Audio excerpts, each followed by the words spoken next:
welcome that jolly old chap named Robert Pattinson.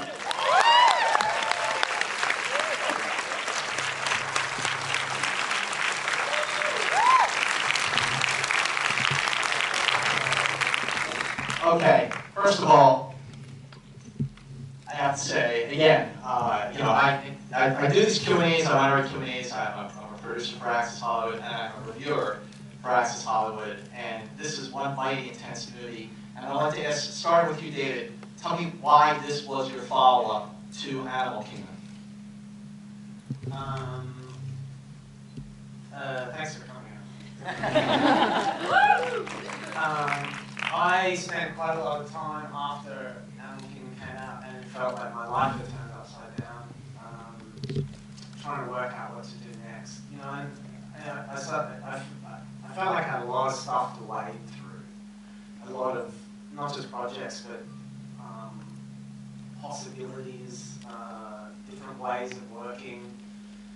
Blah blah blah. Anyway, I came back to. I found myself after like a lot of doing a million meetings and reading a lot of screenplays that I knew I wasn't going to make. Coming back to the idea of really being attracted to the idea of making the Rover, because I knew I wanted to. It would allow me the opportunity to play in a similar sort of tonal world to the world of Animal Kingdom, a kind of brooding menace.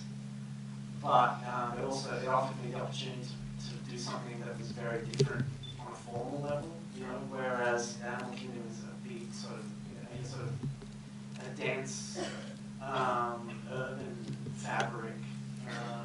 And almost kind of slightly heightened social realistic crime drama. And I just loved how simple and elemental and, almost like a kind of dark, violent fable this movie was, and that it was, instead of that dense fabric, it was just a couple of characters having a really intensely intimate relationship in a vast, empty, hostile landscape. Well, tell me why, I think I read one of the articles out of Cannes, how this story sort of came out of a feeling of frustration, a feeling of anger that you had at the time, and you channeled that into the story. I mean, yeah, as I was drafting it later, and I started redrafting, this wasn't long after the economic crisis. I did just find after, at a certain point in my life, that I was carrying around this weird feeling of despair or anger. Maybe it's just me and I'm getting older or whatever, but this was not long after the economic crisis. It would seem that we had just willingly surrendered the world to psychopaths in suits, while simultaneously just throwing the towel in on what is arguably the greatest moral challenge of our time, which is addressing climate change. And I just found myself waking up in the morning going, yeah, what's the point? That's a bit glib. It was an actual kind of despair that for the first time since I was a little kid, in a way, I actually found myself not thinking about the future as a good place. And I started funneling that despair and that anger into the world of the movie, whatever this kind of near future is, and funneling the anger especially into Guy's character.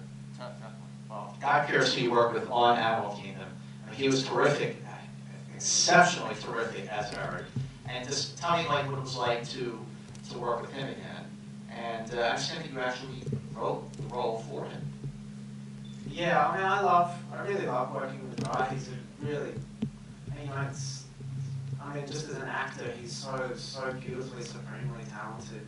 That he offers. He's a pleasure to direct, because he offers a director, the opportunity to perform the tiniest little microsurgical adjustments on a performance. I never have to feel like I'm painting in broad brush strokes with him. We can get right in there, and I never have to feel like I have to pussyfoot around him either. Quite often you're learning how to direct actors. It gets drilled into you that there are certain things you have to play. Kind of very simple, sort of playable actions. It's got talking transitive verbs and all this kind of stuff. With Guy, it's like you don't have to do that. You just talk about life. He gets what you're talking about, then he goes away and very quickly he makes it playable for himself. But more than anything, in this movie, I really wanted him. Guy does that. He's so good at doing that really still, powerful, that really kind of powerful and often intimidating stillness that he can also just fill with like very subtle emotional detail. And this character really needed it. You know, you don't know a lot about this guy, but over the course of the film, it was important to me that you just slowly get clear hints at the degrees and types of his emotional damage. You know, I read a review, Rob, that said, and I quote, regarding the Rover, Robert Pattinson is a revelation. You know who wrote that review? I did. Well, you know, Rob, I want to ask you, how did this project come about for you? Why did you just see it as just a really great challenge to do something completely different? I'd seen the teaser trailer for Animal Kingdom years ago. I wanted to meet David from that. So I just thought it was just what you can hack into one that has to play someone. And just in 60 seconds, you could kind of tell immediately that was someone I want to work with. So I think Animal is one of the best movies in the last 10 years or something. And ultimately, one of the opening shot of Crossbow is probably one of the best shots in history of cinema. It's a shot of a bush. I don't think you can go to that shot. Landing on the ground. Yeah. And yeah, the script came along. I met David about a year before the script, and then read it. It was quite mind-blowing.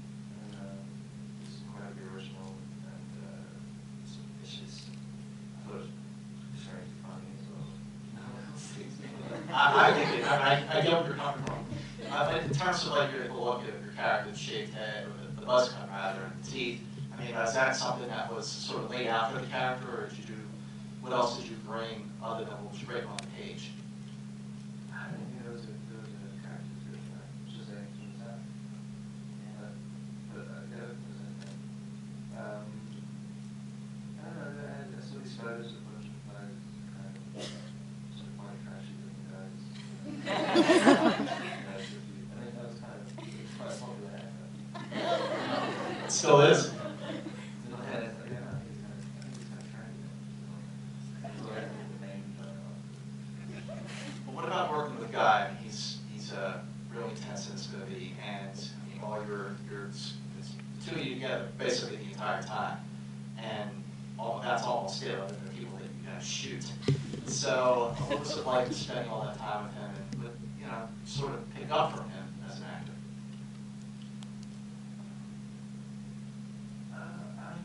It's a lovely person.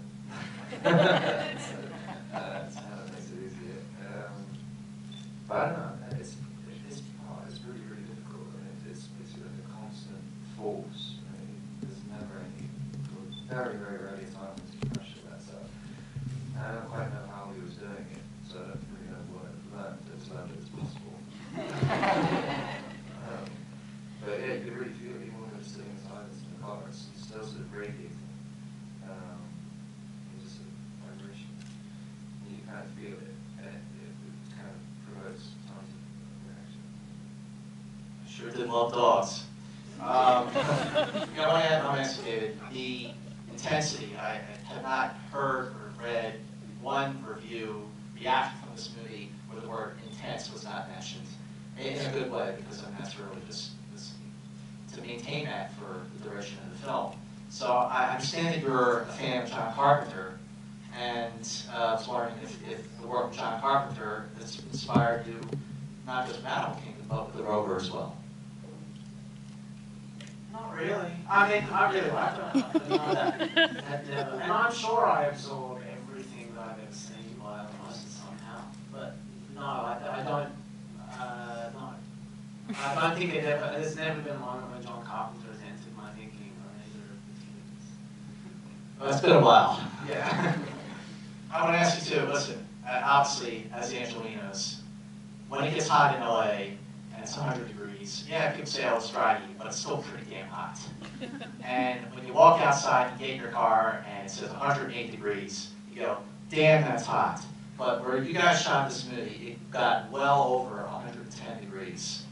I was like 122. 122 is the number. So what was it like filming for, what, 2 months in those conditions? It was kind of weirdly okay. I actually think it was about 123. The week before before we started shooting, we did our tech rec. It was like 123, which I think is like 50 degrees Celsius, and it was scary. It was so hot. I mean, we knew we couldn't work, and it felt dangerous. But it's amazing what just the drop down, when it drops down to, you know, say 115, 116, it suddenly feels like a cool change. If you've got water to drink and some shade to stand under, it's okay. It's desert heat, you know. Give me that over humidity. And also the flies. I mean, the flies just look like just were relentless, you know. But that really does add to the character. It does add to the vibe, and ultimately it made for a better film, I think. You know, it's like almost like any kind of movie you make under diversity. You have that diversity and adversity comes work of art. So, congrats on that. But I also want to ask you just the reactions you've gotten from when the movie premiered in Cannes, and it's really just getting a very strong reaction. And why do you think people are just really taken so much with the movie and just love it so much? And especially Rob, I mean, the reviews you've got in particular have been just great. So that's got to be a good feeling for you. I mean, annoyingly, you always just tend to seek out bad ones anyway. Your one obviously will stay in my heart. The rest of them.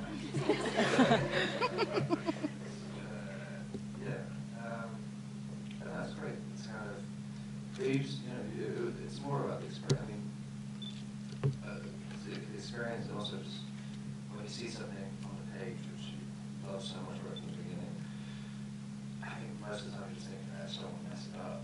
And so when you watch the movie and you feel like you kind of have totally messed it up, that's about what I'm trying to aim for. And the rest of it is just the part. Well, I'd like to open questions up to the audience. If you got a question, please raise your hand. And sir, you, the blue shirt, yeah, nice and loud, please. I was wondering about the music, the eclectic mix of songs. I just want to know where the inspiration for those. The inspiration for the score and the music. It was very eclectic. Yeah, weird.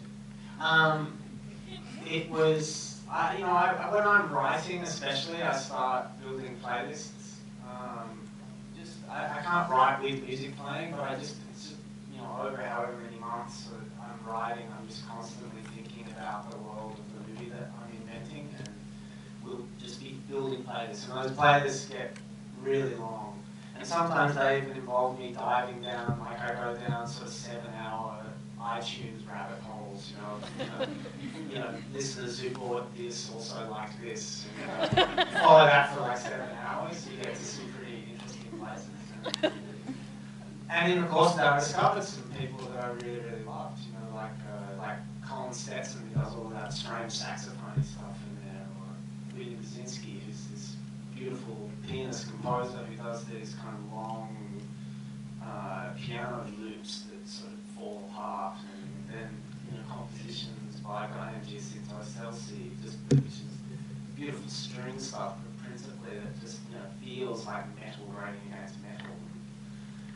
What I did find was that, because it's setting a movie that's a few decades in the future, I didn't want to have to try and make the soundtrack futuristic. I actually really loved the idea of taking very traditional instruments, but ones that were being performed in very unusual ways. And yeah, that seemed to do the trick. And then Anthony Partos, who I worked with on Animal Kingdom, just sort of gave me some of the